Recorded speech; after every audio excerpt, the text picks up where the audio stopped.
प्रदेश के सीएम योगी आदित्यनाथ अयोध्या के दौरे पर पहुंचे हुए हैं। कार्यक्रम में शिरकत कर रहे हैं। तस्वीरें आपको दिखाएंगे।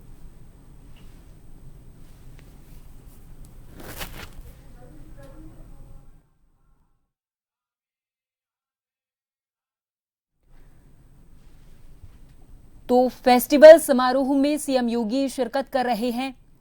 सीएम योगी आदित्यनाथ अयोध्या के दौरे पर पहुंचे हुए हैं। कुछ ही देर पहले हमने वो तस्वीरें दिखाई थी जहां पर हनुमानगढ़ी में दर्शन करने के लिए पहुंचे थे सीएम योगी आदित्यनाथ।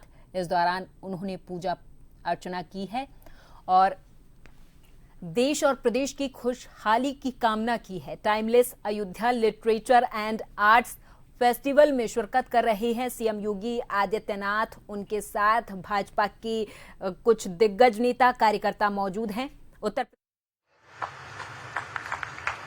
मैं इसे अद्भुत इसलिए कहूंगा कि इतने वर्षों तक अयोध्या क्यों मौन रही, जबकि यह एक सत्य है कि जिसने राम पर लिखा वह महान हुआ।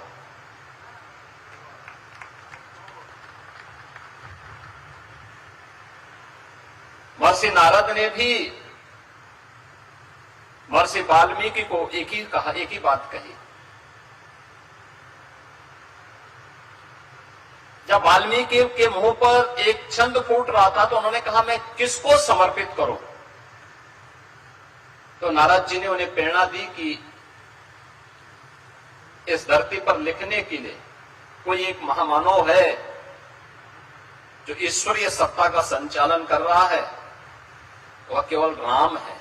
राम पर लिखोगे तो लेखनी धन्य हो जाएगी और महानता को प्राप्त करेगी।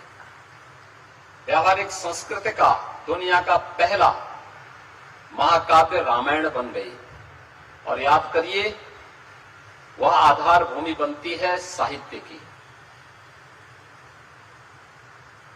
हम वैदिक संस्कृत से व्यावहारिक संस्कृति में आ गए। व्यावहारिक संस्कृत से कैसे अपनी लेखनी को धन्य करना है, यह अगर सीखना है तो महर्षि वाल्मीकि के शरण में जाइए, जिन्होंने राम को आधार बना करके महाकाव्य की रचना कर डाली। उससे पहले उस प्रकार का महाकाव्य किसी ने नहीं रचा था। लेकिन मर्यादा पुरुषोत्तम भगवान राम उसकी आत्मा बने, अयोध्या उसका आधार बना, तो साहित्य की एक नई विधा का सृजन हो गया।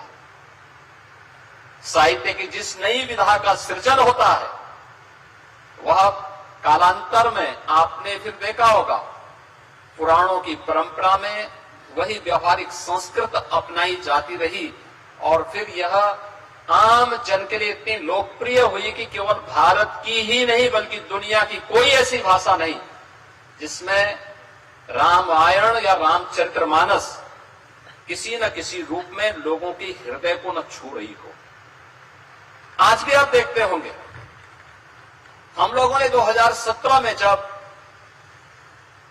अयोध्या में दीपोत्सव के आयोजन को आगे बढ़ाया था, हमारे मन में एक ही बात थी और वो बात यही थी कि कैसे भी हो अयोध्या को उसकी पहचान मिलनी चाहिए। कैसे भी हो अयोध्या को उसकी पहचान